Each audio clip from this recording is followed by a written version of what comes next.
Welcome to Up to So Good, the podcast that unlocks the secrets of creating a purpose-driven business so we can all make this world a better place. Come join the conversation. Hello and welcome to Up to So Good, the podcast that explores the purpose of business.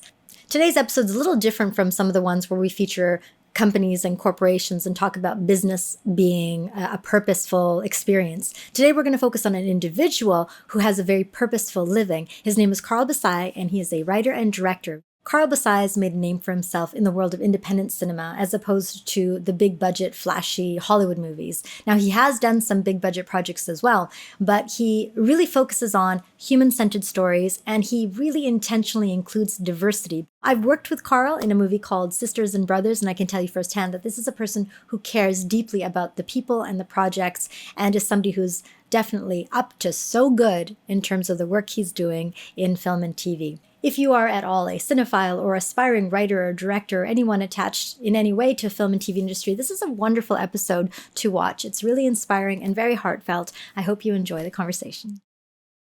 Hello and welcome to Up to So Good, the podcast that explores the purpose of business. I'm your host, Lena Monroe. And today we have a very special guest with us. His name is Carl Bessai. He's a very talented filmmaker. He was actually one of my directors for way back when I used to do acting and stuff. And he's such an inspiring director. And for me personally, in my own director's journey, I have fond memories of Carl and look to him in my mind, be like, well, how would Carl do this? And maybe I oversimplified it, but I always thought, how will Carl make something great with so little? How will Carl run around and not even tell people what he's doing, but just solve that problem? As that's how I remembered working with you. How would you inspire creativity, and how would you collaborate with teams, with people, with actors? And so thank you so much. Thank you for being such an inspiration to so many of us who want to make films that aren't just commercial, that, you know, we're working on films with purpose and films that matter. I wanted to start by saying something from a story that I always think about when I think of business, because your show is about business. Do you remember the amazing Alistair Sim Scrooge Christmas Carol film from the 1950s? So you know, yes, A Christmas Carol, yes. The Dickens story. Mm-hmm. And the ghost asks him, is asking him questions, and Scrooge is trying to defend himself. And he says, I was just interested in business. This was just business. It was no hard feelings. It was just business. And the ghost says, mankind was your business. And he yells at him, and it becomes an echo in his head. Mankind is your business. Why weren't you thinking about mankind? And it was such an important moment in the story, which was the story set in Victorian England, a time when that division between the rich and the poor was accelerating like crazy. Wow. And you think how, it's a film, it's a narrative, it's a story, it's storytelling. But this is something I think we have to always go back and remember. Mm-hmm. You know, what's the reason? What is the purpose of business, right? What is the purpose? Totally. It's for humanity. It's not just for a few. Yeah. That's, I think, where it's unfortunate. There are many ways that we've kind of, I think, gone sort of wrong, hurting this earth, hurting ourselves, hurting our souls. Mm-hmm. But by forgetting that and chasing some other North Star, you know, you lose on such an opportunity to find fulfillment. And it's a complicated business, right? I mean, when I started making films, it was very, very primitive. I didn't have a lot of money. I didn't have a lot of resources. I mean, there was a lot of barriers for me to get started. And I always remember discovering a thing called Dogma 95, which was a film that inspired me. It was a movement in cinema, started in Denmark, and the film that I'm thinking of is a film called The Celebration. It's a pretty famous film. You can see it. Director's Thomas Vinterberg. So him and Lars von Trier and some other Danes cooked up this idea, which was a sort of reaction to commercial filmmaking. And they said, what really matters in film? What really matters? The story matters. The acting matters, and after that, not that much matters. As much as those two elements. Mm-hmm. And so, to really focus the lens on that, they decided they would create 10 commandments that stripped away the big industrial approach to cinema. Because if you think about cinema, a lot of how we go about making films has stayed with us since the early days of cinema, when cameras were huge. And if you wanted a dolly shot, you put this camera on an enormous set of tracks, and we still over technologize our Yeah. film sets. And nowadays, I mean, we're laughing about the LED lights in a vault set, how 20 years ago, these would have been tungsten lights. They would have been burning a lot of power, and they would have been really hot, and it would be a steam bath in here after 20 minutes, you know? So the technology's changed, but sometimes our practices, our filmmaking practices, haven't kept up with some of the possibilities of change. So nowadays, I mean, I did an interview for a recent release of ours,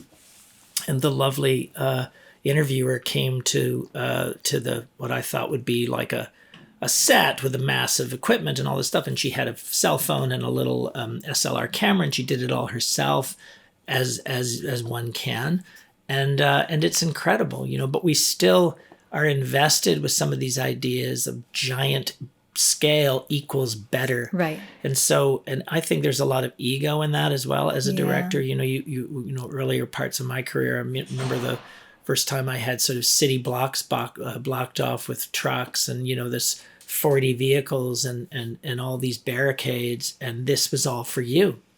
This was all for the greater glory of your film and your vision. And so how can you not work in that way and have it affect your ego, your sense of what your value, your importance, all that stuff? And you know, that stuff isn't important. You know, what's really important is the truth. I think it is. Yeah. And storytelling, good storytelling is it's fiction. It's not always quote unquote true, but the approach to good storytelling is truthful, is honest. I remember that about you. I remember that was it was incredible to see, because you did not have a lot of resources. No. You were not only our director, but you were also one of the DPs.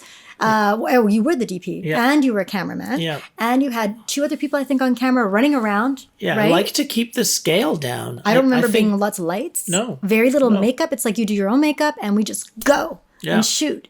And it was brilliant. It gets the actors involved in a way that they're not used to being involved. And even to this day, the modern film set, you know, an actor will show up, an actor will come to the set, an actor will wait. There'll be a lot of time lighting. Then the actor comes back, waits some more. There might be a little bit of blocking, and then they're running out of time, so they end up shooting the rehearsal, and the actor feels a little bit ripped off. You know, I feel like, look, the center of cinematic storytelling is story, as in write a good script, and that's the cheapest part, right? I mean, you know, you don't need 1,000 people to write a good script. You know, it's just time. Yeah. So you need a great story, and then you need great acting. Agreed. And the director's job is to make that possible. So how do you make it possible when the technical impediments to the actor are so numerous? You know, when there's so much scale and interference. And not to say that, you know, big fantasy films and sort of the Dune films of the world don't require a certain scale. They do. Right. You know, it depends on what you want to make. Right. But in Canada, where we are, in Western Canada, where we are, the scale of the domestic filmmaking kind of the palette for storytellers based here, you don't have access to those kinds of resources. It's not going to happen. That's never been my goal. I mean, I've dabbled in American cinema for sure. I've made films in Europe. I've made films in LA. I've made films all around the world. But I don't have this desire to be a large industrial scale filmmaker, because it plays against my strengths. My strengths are intimate, and they're relationship based, and they're actor based. Well, I mean, we worked together over a decade ago, and I never forgot that. And I took your lessons to heart just by observing you and how you were. At that time, I even saw it before I understood much of this, as I was just learning. But I remember you being a very much almost like a slave to the truth. Like if you didn't get what you were asking for, you would get it out of us. And at the same time, I always felt like you were really humble and never approached the craft from an arrogant or egotistical way. You were never, and that's a very big difference from the way a lot of directors work. Yeah. And to hear now also that you were always thinking about the actor and in terms of the technical impediments in their way. I actually didn't know that, Carl. And I can tell you as an actor working with you, yeah, it's true. It was nice to be able to just be immersed in the story. I mean, people want to, they want to look good, and they you need sometimes help with all of these elements, right? I mean, no one feels necessarily that comfortable if the light's really terrible and their makeup is awful and their clothes suck and all that stuff. But my approach is just take more time and get the actor more involved and spend more time before you're shooting with the actor and allow rehearsal and improvisation and exploration between you in conversation. Get all that in there. Make that part of it. So the shooting is a sort of a final part, because you don't have the resources to kind of buy the kind of time you need to scale up in the way that big industrial film is being made. That's never been my situation. I mean, the biggest movie I've been able to raise money for is $6 million. Well, for me, this was huge, but $6 million in the grand scheme of the American juggernaut industry, this is a peanuts film. Right. This is tiny. So. And what was that experience like? Well, I mean, it was different. It was certainly a good experience. I had a lot of toys. I had a lot of tools. I had a lot of resources. I had a lot of people.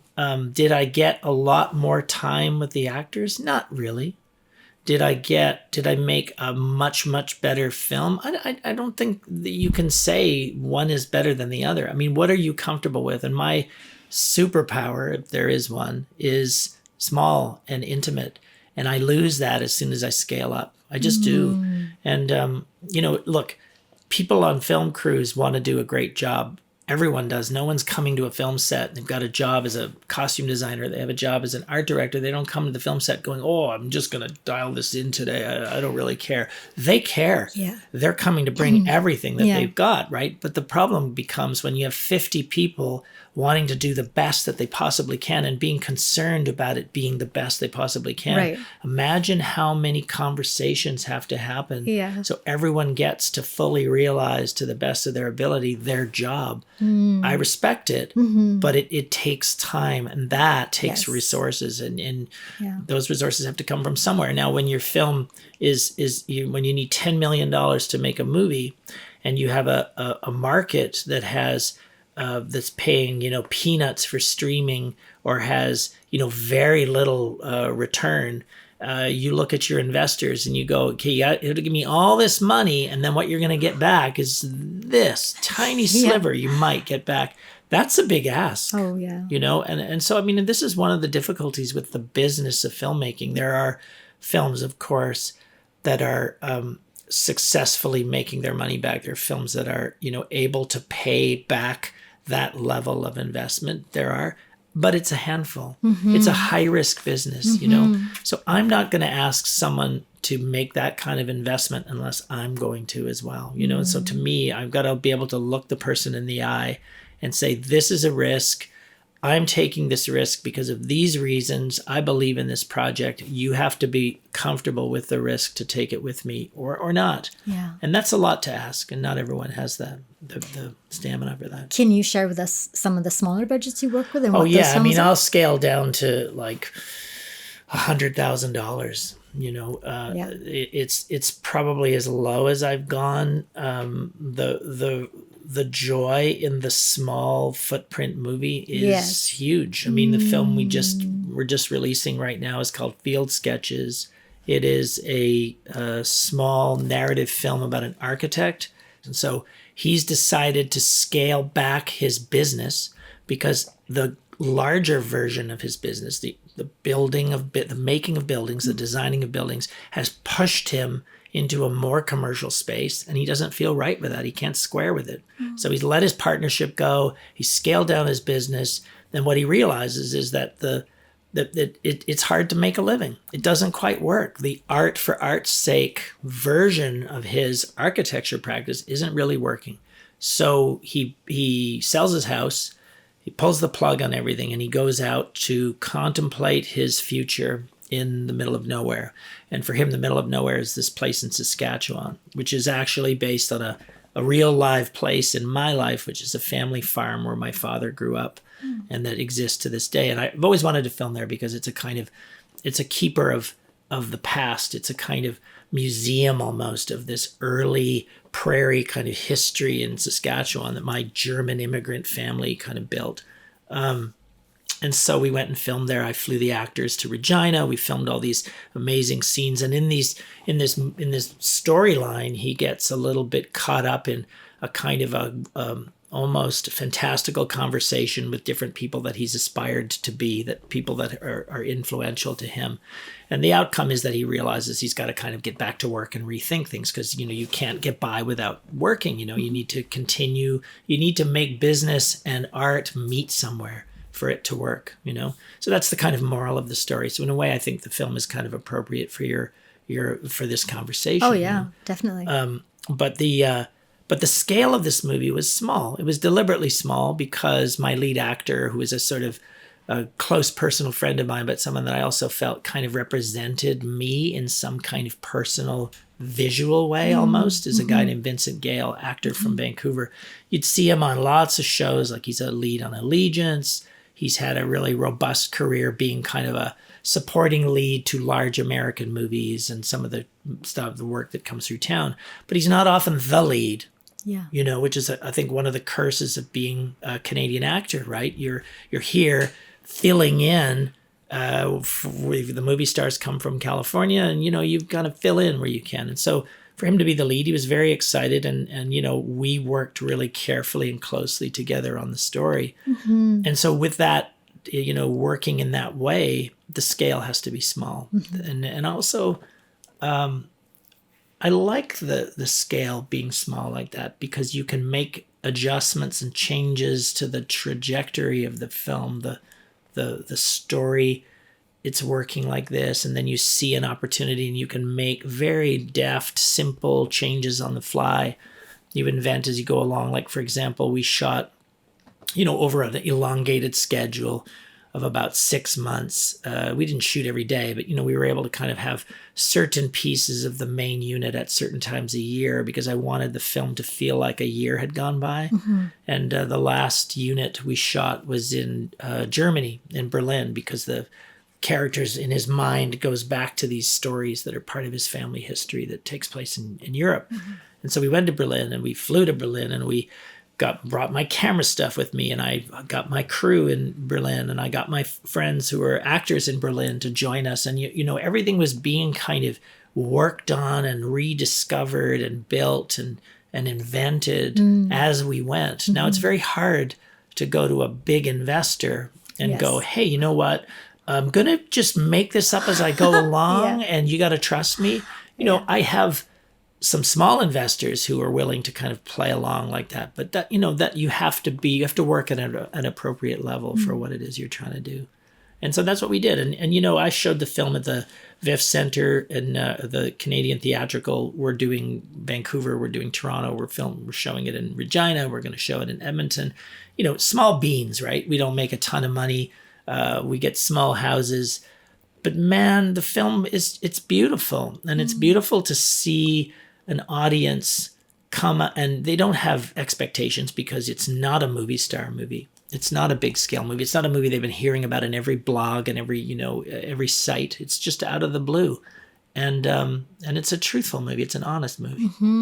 Yeah, I'm not surprised, actually. I'd love to see it. I mean, are you doing another showing here? We're not right now. Maybe there'll be something coming up, but yeah, it'll come on. Usually my stuff, because I have a distributor in the States that I work with pretty steadily on these smaller projects specifically, and they have they set up great streaming. Nice. They do pretty well with the streaming, so I'll let you know when I have. Please, I would love to see it. Yeah, it'll come online fairly soon. So. Well, and so there's two things about, I think, your style that are especially relevant to our listeners and viewers. One, it's the fact that you haven't sold out. You're doing films that you care about, films that matter, films that are truthful. That's really amazing. And how has that been for you? I mean, like, is there a lot of pressure then to do the commercial? Or? Well, it's hard, it's hard because you want to balance it. I used to have a philosophy of one for them, one for me. This was my thing. So I'd go like, okay, well, I have to do a more commercial movie. So I would do like a zombie picture, and then I would do, a personal art film, and then I would do a horror film, and then I'd do a personal art film. But that is, it doesn't always work out that way. It's easier said than done. And honestly, I think I'm just better at small dramas than I am at big budget comedies. I think I'm better at small dramas than I am at gore fests. That it's hard for me to be really, to be really honest and to be really good at my job when I don't like the material that much. It's a terrible thing to say, but it's just, I have trouble pretending. Yeah. I need to care. I need to find a way to care. Like, for example, I did a zombie movie. The reason it was good, and the reason I made it, and the reason I cared was because we called it an eco zombie film. It was a film about an infection that happens in the Pacific Northwest, and it gets into the trees, and there's a whole confrontation between the logging community and the protest community that's dealing with old growth forests. And that was a topic that I found really interesting. And so I built it into the DNA of the story. Yeah. But there's an enviro kind of subtext there. And if you can care about the idea, then it's gravy. Everything becomes fun and amazing to do. And I think that's the power of storytelling. Yeah. The people who are in this professional, be it directors, producers, writers, all of us, we have this ability with our storytelling abilities to really impact the world by making stories that matter. And so that's an incredible example of one where you've intertwined some sort of an eco sort of context to it. What's the name of the movie? It's called Severed, which is the movie Severed? Yeah, severed because you have to cut the heads off of the people, but it's also severed because they're cut off from the community. So it's a very violent, intense little movie.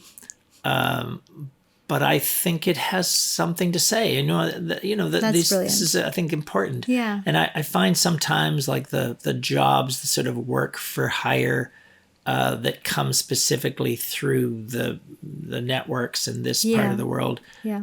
Some of those scripts, some of those projects, if you don't have the story, even if you have the actors, and you have the ability to get the most out of the actors, which I feel like generally have a great relationship with actors. And I feel like the cast gives it everything they've got every time we go out to make something. But if the story's not quite kind of there, broken. it's tough. Yeah. It's hard. But you're also a very good storyteller. And so when you have a script that you're, a director for hire on, are you able to go in and fix the story a bit? I mean, it depends. It really depends on the willingness of the producers. And sometimes, you're in sync, and sometimes you're not. I mean, sometimes there is just a will and it comes from the money, of course, but there's a will to have something that is pure slasher, pure genre. That what your ideas are doing. You're bringing these ideas to the table, and you're trying to penetrate this kind of genre film with something more meaningful or something that you feel you can kind of bite on. Yeah. And that is pushing the investors in the wrong direction. Really? Yeah, you just can't. They just don't want that.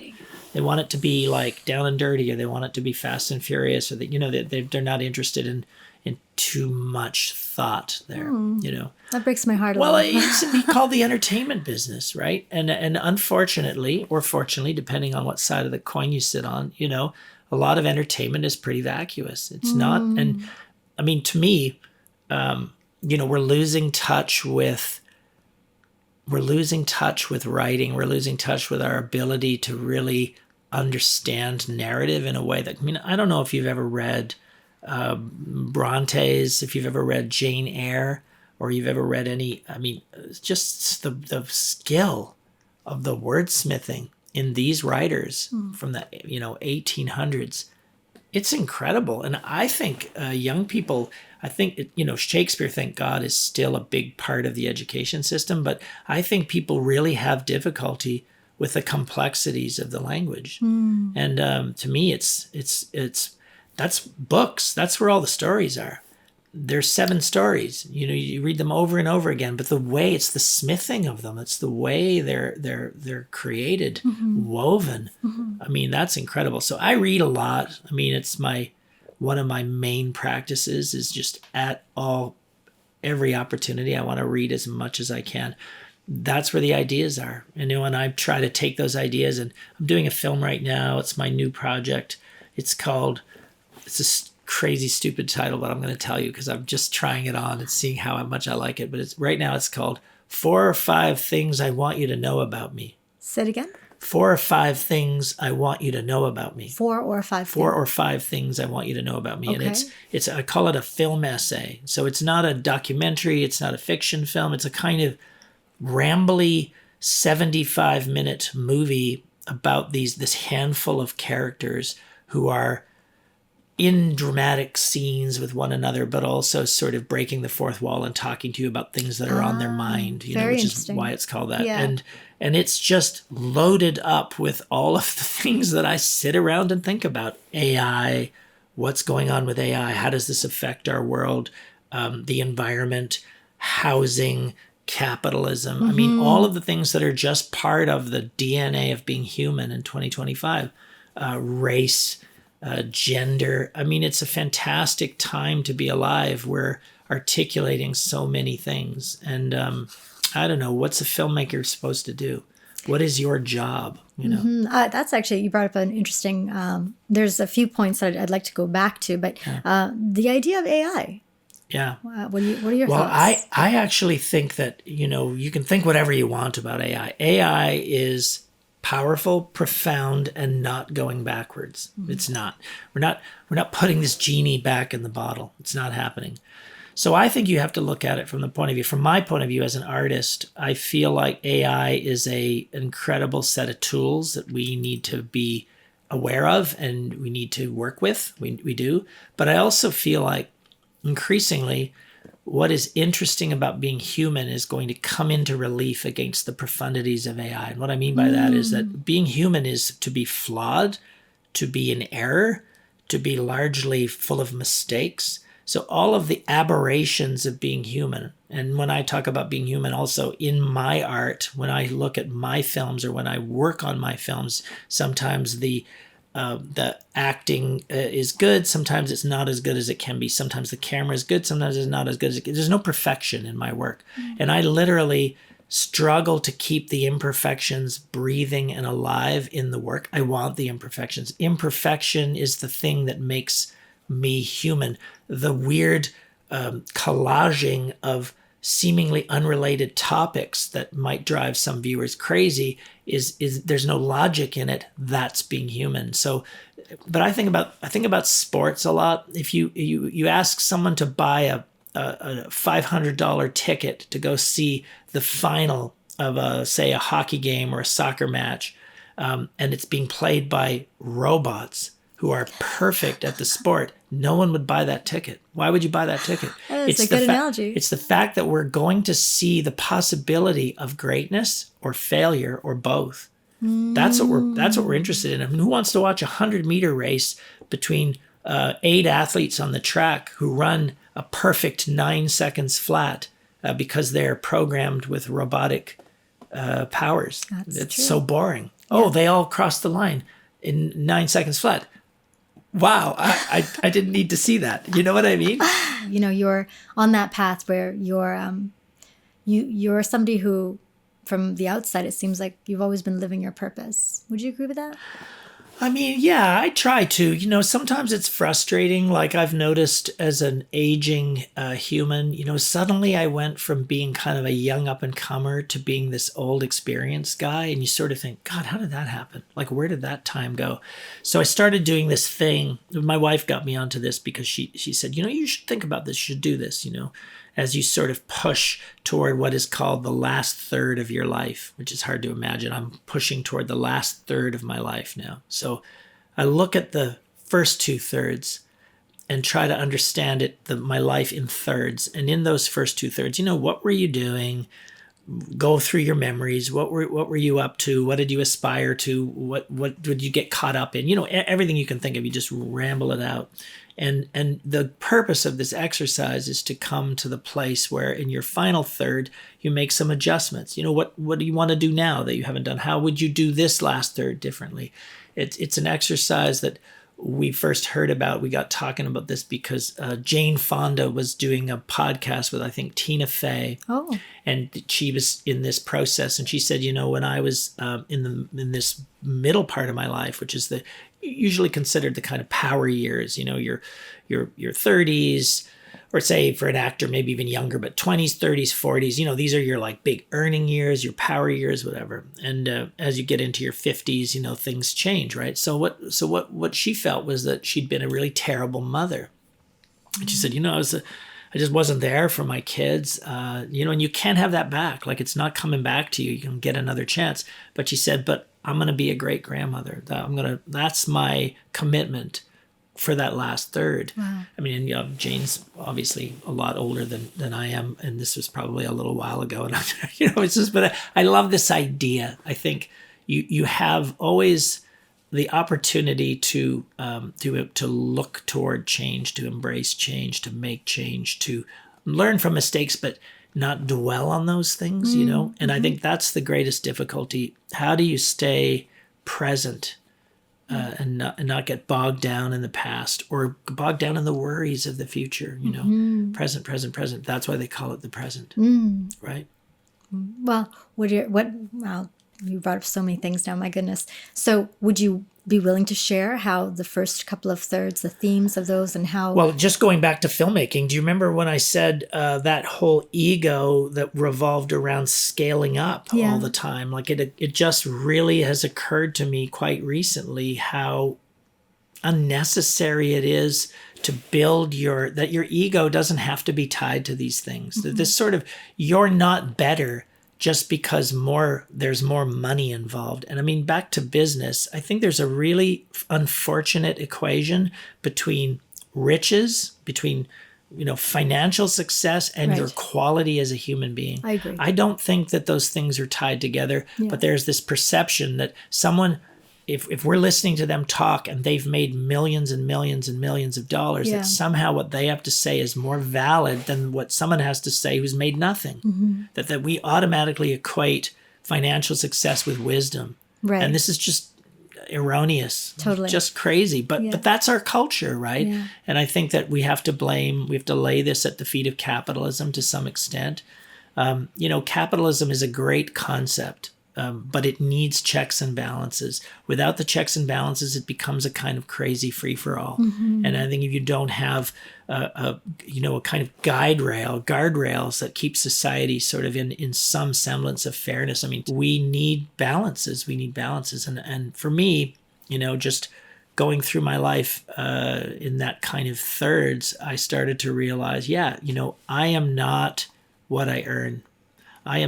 That is not the definition of me. And what is success? We in the film biz, we talk a lot about, I have so many meetings in my life with distributors and agents and really, really rich people. And there is this equation between money and good film. Again, I tear down this equation. I do not think that something that makes a lot of money necessarily means that it is what is considered good storytelling or a good film. Mm-hmm. I mean, these are very subjective ideas, but I don't think it's a direct relationship. And so when I think about those scripts that you've worked on, and of course you don't have to name any names or anything like that, but the scripts that you've worked on where it's like in the scenarios where it's the financiers and the people with the money who won't let you tinker with their script because they have a formula that works or they have something they want to do, be it a slasher, zombie, whatever it is. Yeah. It's interesting that, again, like what you just said, if they could just relax a little and recognize that what if we made a good story? What if you could have it all? What if you made a good story, but then you had the backing of the people with the money to market it? Yeah. Really good. What if you had one that was also an impactful story? But I mean, it's really tricky to break this down, but I don't think there's anyone in Hollywood working at a high level who's a stupid person. I mean, these are really, really smart people. They're smart. Yeah. And they're really experienced. So,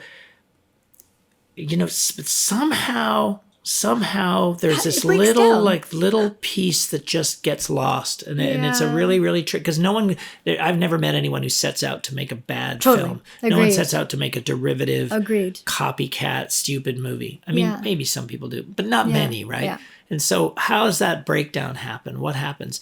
I think it's just different understandings of what story is. I think it's different ideas about what quality is. I think it's different priorities about what the tone or idea should be.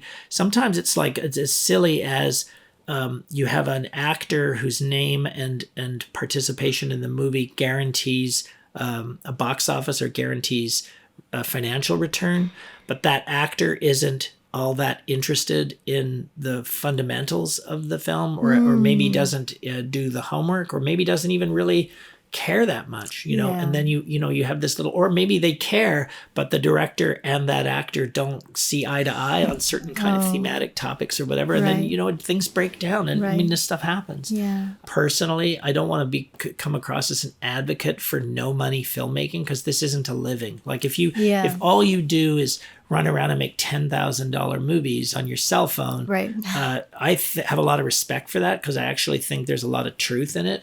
Yeah. And what I want, all I really care about is I need some latitude with the story, and I need to be able to work for a long time with the actors. And by that, I mean, even in the process of creating the story, the more I can kind of have the actors be part of my merry band, and we can spend time together. And I think, well, the thing about the lower budgets, I mean, the negatives, of course, you're right. Everyone does need to get paid, and it's not sustainable, really. But at the same time, it also allows for a lot more accessibility and freedom when you're on set. You know, in some ways, being free of the constraint of a big budget is kind of a good thing, right? Yeah. I mean, look, to me, if I just go purely on creative experience, passion, and fun, plain old fun, these films, you know, the improvised, low budget, art house films that I've done are by far my favorite. Just, they were great to work on. And the people that I made them with are the people I still hang out with. I mean, I think for the most part, I can say here at All Purpose, we work like that, kind of because we have to. Our budgets aren't always that big. Yeah. But I don't know. I can't speak for everyone here. I've had a tremendous amount of fun. And also, you're kind of forced to be a problem solver because you don't have enough money to hire every single person who's a specialist in that field. So you wear a lot of hats. You solve a lot of problems. And, you know, I think that people with the open-mindedness to try different things and to manage their life with different kind of attributes, skill sets, that's the move. Totally. It'll keep you happy. Because if you just go all in on something and you don't get to have that creativity, but you're trading it for money, after a while, you're going to start kind of scratching your head and going, where did my life go? You know? And so I'm not a rich man. I get by, but I am a creatively engaged man, and I'll take it. Filmmaking is for me very personal. Okay. So one of the things that I kind of look for, I have to feel like there's something there's a piece of this that is my story to tell. But that's a limited palette, right? I mean, if all you're doing is just telling your own story, you kind of, you know, you run out of story after a while. And so I started years ago when I started my career, it was very personal. And I did a second film and it was very personal. Then I did a third film and it was very personal. And then I got a little bit, you know, I kind of ran out a little bit. I ran out of fume. You know, I was a bit like, okay, so what's left to mine? I need some time to fill the well. And then I started this opening my mind up and realizing that, you know, the process, the practice has to be exploratory. You gotta be curious. You gotta look around. What is going on in the world? Who is interesting to you, and what can you? That's the filmmaker's job. You know, it's like the insect with the antennas. You know, feeling around in the dark for the next thing. What is that thing? And so I've made it a practice of being curious, trying to be curious, and find a way to collaborate. And I call it collaboration because I think sometimes the stories aren't mine to tell. They're mine to tell with. They're mine to, the opportunity is to collaborate with someone. And that's why I actually feel like we have to be careful how aggressive we are about difference. Yeah. Because what I hate to see happen is people be driven away from each other because they're quote unquote different. That if you say to me, no, a South Asian story is only for South Asian people, or you say an Indigenous story is only for Indigenous people, and you start to segregate the culture because it's important to be respectful, and you take away the opportunity for this cross-pollination, it's a problem. Yeah. And I feel like sometimes I see that problem on screen. You know, I feel like we want filmmakers to want to have diversity in their movies, not less, but more. Like I not to say that color isn't important and we shouldn't say we see color. I don't think that it's something we can pretend doesn't exist. It exists. And I have come from a historically privileged world. I see that all the time when I travel. I never have any problems than other people do, so I'm not taking away from that. But I love that it's welcome for me in my work to have an Asian character, to have a Black character, to have a South Asian character, to have an Indigenous character, and to have that conversation all the time. I want to have that. Yeah. And I want them to listen to me, and I want to listen to them. What's amazing too is you were doing this way before it became sort of the thing, before it blew up. I mean, like you were having this, I met you back in like 2009, I think, or something, 2010. And even then you were really actively pulling in people of all backgrounds when mainstream media really wasn't. Yeah. To them, adding color was usually, this was actually very disillusioning for me, partly why I left the industry a bit, because it was just, for one or two lines here as the nurse or as a doctor or something. And that's not really, that's not adding diversity, but you actually took it to another level where you would actively create stories and have these people, like you pulled me in, for example, to help co-create that story that involved the South Asian character, which was really amazing. Which is how I learn about your community. Yeah. I mean, how else am I going to learn about it? When I was a kid in the 1970s, we had a lot of refugees coming from Vietnam, and I grew up in Alberta, and my family sponsored a family. They lived with us for a year. I mean, that was my childhood, growing up with people who didn't speak English living in my house and wanting to repay us with meals that they made and having to kind of, I mean, I'm this little white kid in 70s Alberta, but it was like that was normal to me, And I love that you cared about the authenticity too. And when we were doing Fathers and Sons, you were very much like, but wanting to stay as authentic to the actual culture, which is why you didn't hire just some rando choreographer. You pulled in one, and I'm like this, Manoj is like, she's a Bollywood choreographer. No, I wasn't even that experienced, I mean, I had studied Bollywood dance when I was a kid and stuff like that. Yeah. But it was a lot more real than somebody who, for example, I was cast in this short film that was this Bollywood dancey type of thing, right? And they had a choreographer who had no Bollywood experience to do this big Bollywood production. That's I'm like, terrible. what are you guys doing? Yeah.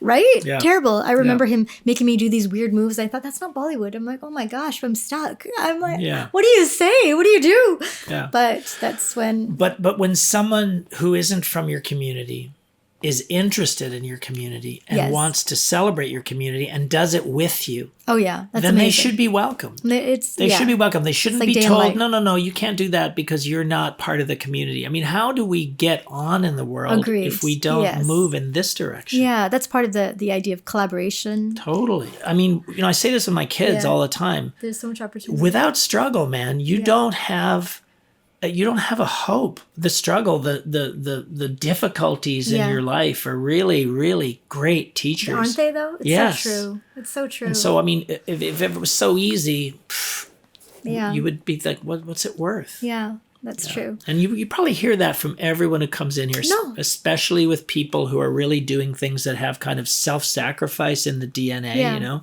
So a lot of people don't say that, and I have to admit, like I don't know that we've really explored that angle so much, and I think part of it is because when we bring people on board on this show, because it's about the purpose of business. Sure. But I think business includes film. I mean, film is a business, and I just mean like, but it's one of the hardest businesses. Entrepreneurs are always successful because they had a problem. Yeah. They had a problem, and they had to drill down deep into figuring out how to fix the problem, how to solve the problem. I mean, where do you think the light bulb comes from? It's just all these things that we've cooked up are reactions to our problems. But I think that the filmmaking industry, though, is really rife with problems. It's just filled. And a lot of the entrepreneurs that we meet here, sometimes actually they're further along in their journey where they have a pretty successful product, where they're doing really, really well. And so, I mean, to be honest, I think this is great. This exploration of that gift that is within struggle, we don't have quite as much. Right. I mean, I should explore it more. That's on me. Well, because this is back to this idea. We tend to gravitate toward and want to celebrate people who are succeeding at something. We want to learn from them, don't we? I mean, we do, right? We'd have TED Talks by people who are like doing cool stuff and have really nailed it, and we want to hear how you are that. Succeeding, though, Carl. No, I get it, but I just mean, successful. But this idea is that it's interesting that there is a lot to be said for the journey, the struggle, and also that. I mean, this is the other thing that journey, man, it never ends. It doesn't end. Like the time you spend learning, you don't just sort of get to a place where you know it. Like that's why I read a lot. And I'm sitting here. One of my biggest passions is learning how to figure out things that I don't understand technically by watching these geniuses on YouTube who always have an amazing sort of hack. They've always got the answer. It's cool. And, you keep learning. So one of the things I had to do at one point was take a course, which was about the greening of the film industry and, strategies for sort of making a lighter footprint. And I'm doing this course and I'm looking at these case studies and whatever, and I'm laughing to myself because, it's not illegit. Like these are good ideas. They're legitimate, kind of looking at ways in which these big productions have kind of saved waste and whatever. These small footprint films I'm making are by very nature, 100% much light footprint. Yeah, I don't have crazy amounts of garbage waste and catering. Like the last film, we didn't have food when we shot in Vancouver for the field sketches scenes that were in Vancouver. Every day, my wife and daughter, because it just timed out, and they're my friends and they love to support my work, would drive over to the set with lunch and in a pot, and we'd sit down and eat and use the cutlery from the Airbnb whatever that had made the deal with this family who owned this place. And you just sort of go with what you can. And the idea that I've got to sort of like have this very structured approach to waste, I think you have to on these bigger scale things. Bigger scale things, it does say a lot about the power of the small. Yeah, it'd be nice. I feel like, maybe there's a world where there are more films being made that they matter. Yeah. They are kinder sets, more collaboration, made on a lower budget, but sold so that that money could float to everyone, so that they're also financially somewhat rewarding. It doesn't mean that every film is going to make millions and millions, but just enough that people can sustain themselves and they can continue making these stories that matter. Yeah. Well, thank you for being somebody who inspires really good filmmaking and for continuing to make films that matter, inspiring all of us to do that too. I think I'm going to take one of your classes. I'm going to find out where they are. I'm going to stalk you now after this, now that I know, now that you're back. Funny. That you're back in my life. Nice. Anyway, thank you so much, Carl. Thank you. Well, that's all the time we have for today's show. Thank you so much for joining us. And if you've enjoyed the show, please subscribe, hit the like button, or share an episode. And if you have any feedback, questions, or comments, or show ideas, you can email us directly at hello@allpurpose.io. Thank you once again for joining us. We'll see you next time.